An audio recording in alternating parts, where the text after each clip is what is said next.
Karen Boen started her coaching journey later than most, but with the steadfast dedication and encouraging spirit, she's proven that time is only relative. Boen competed collegiately for Bridgewater State before starting a family and an initial career as a technician in the cardiology department at a Boston area hospital. With the encouragement and recommendation from her brother-in-law, Stonehill College baseball coach Pat Boen, Karen was hired in 1997 as the department's part-time head coach for women's cross country. The program was tagged to lose its varsity status the following year, but Bowen's drive convinced the then athletics director to change course. What followed was the building of a powerhouse program and a Hall of Fame-worthy resume. It didn't take long for Stonehill to establish itself as a perennial power in both the Northeast 10 Conference and the NCAA Division II's East Region. Stonehill got their first taste of success in 1999 when Bowen's women's cross-country squad turned a 7th place conference showing the previous year to a runner-up finish the next. That same year, Boen was tapped to head all aspects of the Stonehill men's and women's track and field and cross-country programs. The next year, the Stonehill women won its first conference title in program history, opening the proverbial floodgates that would spur the next 2 decades of dominance. Ever since, Stonehill has won 38 conference titles under Bowen's watch, including 26 in cross-country. Most recently, in the fall of 2019, the women's cross-country squad won its 11th consecutive conference crown and its 12th East Region title to secure its 19th straight bid to the NCAA National Championships.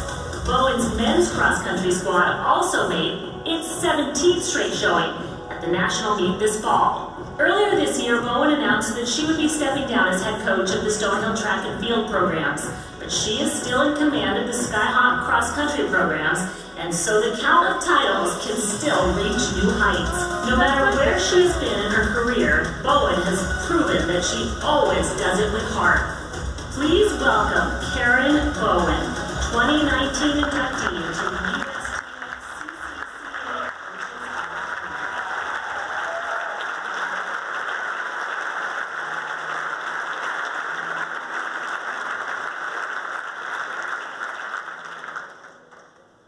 I'd like to begin by congratulating the other award winners. I'm humbled to be sharing the stage with all of you. I studied exercise science as an undergrad at Bridgewater State College and cardiac rehabilitation in grad school, so to be here with Jack Daniels is pretty much an overwhelming, humbling experience. I would also like to thank the Hall of Fame Committee for honoring me and the program at Stonehill College. When I first got word of this, I truly didn't know how to react. I never would have thought a small Division II program outside of Boston would get such recognition. I had a hard time digesting everything when the announcement came out and was first released. I couldn't figure out why I got selected when so many of you are equally, if not more, entitled. I began intercepting texts and emails, and if I were being honest, I really felt like an imposter. I was a bit stressed, and when I'm stressed, I did what I always do. I went to TJ Maxx. Over the next several days, I came to a place of acceptance. I'm proud of our program, of the accomplishments that my athletes have made. We have never won a national championship, but our teams are always fighting to be represented at one. We're like that mosquito that buzzes in your ear at night. You can't swat it, but you hope that it makes a difference and goes away. Our teams are known for their hard work, strong academics, and for how they represent themselves on and off our campus. It's because of them, truly, that I am on this stage. I've never had the privilege of running on a high school cross-country track and field team. I grew up in the projects in South Boston in the early 70s where girls' sports really weren't that celebrated. What I did have was a strong Irish single mother whose mission it was to keep her kids out of the projects in the hot summer days. She signed us up for any free program that was available. For my brothers, it was the Boys Club overnight camp, and for me, it was a camp for low-income kids that was federally funded and was basically the best thing that ever happened to me. They would pick up kids from all over the city, every neighborhood, every walk of life, every color, and they would descend us on Boston University, where coaches and athletes that were participating in collegiate athletics would mentor us and just basically introduce us to a variety of different sports. They had tennis, they had soccer, they had swimming, and of course my favorite was track and field. One of the things that I think was, at the time, my life's accomplishment at age 13, I won Outstanding Female Camper at the camp. You would have thought I died and went to heaven. I didn't pay much attention, but it certainly made its mark on me and gave me the confidence that I didn't have as a 10-year-old girl. Unfortunately, sports would end when the summer ended. It was a tumultuous time in Boston, especially my senior year in high school. Desegregation of the schools was implemented and the neighborhoods were all in chaos. Many of my summer friends from all over the city had to make decisions to walk into a very violent school situation or drop out of school. Luckily for me, that single Irish Catholic mother that I was talking about was going to have no part of this. She enrolled me in October of my senior year in a suburban school outside of Boston. Unbeknownst to me, it was my father's address, and to this day I don't really know if he knew I was at this school. But his sister certainly did, and she's here representing us tonight. I might as well have been on another planet, in the suburbs, but I did graduate, unlike so many others. That summer, the camp folks were very concerned about my inability to navigate the college enrollment process and convinced me that I could do this. In July, a local politician took the time to drive me to Bridgewater State College to speak to the admissions department on my behalf. I sat outside until he came out and he said, "They're going to take you. Don't screw this up." That was my college advice. On the way home, we stopped, we bought a newspaper, and I rented a room at a woman's house because it was already July, and I started my college career. I think my sophomore year at college, I was running across the campus and my anatomy coach pulled up and he asked me if I had run track, and embarrassed I said no. And he said, "Well, you should." So I did. I reported to practice the next day. The next year, a new coach started. His name was John Laverty. He now coaches high school, and in my opinion, is a rock star. He took me under his wing, he taught me to be a team player, and I was hooked. I am the ultimate walk-on. You know those kids who just show up, you have no idea who they are, they seem like they might be okay, so you decide to keep them around. Their resume may not be impressive, but they work hard, and the next thing you know, they're contributing. They never won a championship for you, but they work hard, they keep their noses clean, and they do their best to be a contributor. I never tried out for a team, and I've never really been interviewed for a college position to coach. I was happily working in cardiology in 1997, and my husband was talking to his brother that night on the phone, and I heard him saying, "Sure, she'll do it. Yeah, she'd love to do it." When I asked what he was talking about, he said, "Well, Stonehill let their track and field coach go. They're going to turn it into a club. They need someone to finish out the year, so I told them you'd do it." And that's how it all started. They basically needed a warm body, and that's who I was.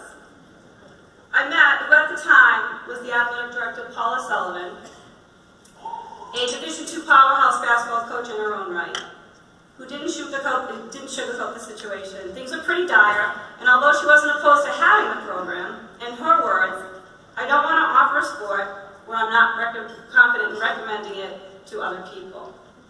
Paula and I have ended up good friends. Unfortunately, she got stranded in a snowstorm in Boston. She's not here tonight. One of the best coaching mentors that a young, inexperienced female coach could ever wish for. The rest is history. One year led to another. 23 years later, here I am. And those who know me know that I've never, ever, ever been impressed with someone's starting point. What impresses me most is where they finish up. In closing, I want to say thank you for all the people who crossed my path and made a difference in my life. I've always had a great compass, but you always took the time to keep me focused and gave me the confidence and opportunities that I wouldn't have without you. Stonehill College. They have been supportive, understanding, and a community that I'm lucky to be a part of. I'm fortunate to have a president who travels to many of our championships and was attended as many events as any president that I can imagine. So many of our administrators are here tonight in full force, despite the others who got stranded in Boston. I want to thank my AD, Dean O'Keefe, in our athletic department. Not everyone understands our sport and all the idiosyncrasies that come along with it. They listened, they helped the program grow. My teams have always felt they were important and an integral part of the campus in our athletic department. To all the assistant coaches who have passed through our program, at one time none of you was paid, and others we paid you with meals. You have all left your marks over the years, and I'm so delighted to have two of the best with me now, Mike Delgado and Dan Schwartz. To other coaches, I've learned from so many of you. I watched you, I called you, I copied your workouts, I listened to you at meetings. I think of Russ Jewett and Kim Dice, who served with me when I was brave enough to be the NCAA track and field committee early in my career. I was a rookie, and they taught me so much that I didn't know when I first joined. I want to thank George Williams. Probably doesn't even know he did this for me. He took me out to dinner in North Carolina and introduced me to some of the legends in track and field when I was so green behind the ears. Coaches from my conference, coaches from the PSAC and other conferences, who despite the fact that we are true competitors, became resources and persons to laugh with during these endless 9-hour track meets. To my friends and my family, I'm so fortunate to have you. My dear friend Julie, who's been following me around for 35 years. To my 3 daughters, Courtney, Molly, and Colleen. I have said so many times how grateful I am that you've been willing to share me with hundreds and hundreds of other kids. You did so without complaint. You understood my efforts to maintain balance in our lives. 2019 for our family has probably been the most challenging year of our lives. If any coach in this room wants a testimony to true strength and toughness, my 3 daughters are at that table, and I challenge you to introduce yourself to them. To my husband, Carl, the love of my life for 40 years. After 34 years of being the Director of Education for the Department of Corrections in Massachusetts, he supported me and without complaint decided to join the staff for the last 7 years. You've never complained that I was gone on weekends, and basically you are a role model to all of us, and I'm so appreciative. So on behalf of all the walk-ons and all the people who have mentored them and gave them a start, please know that you're noticed and you're responsible for any success that I could have had. Thank you.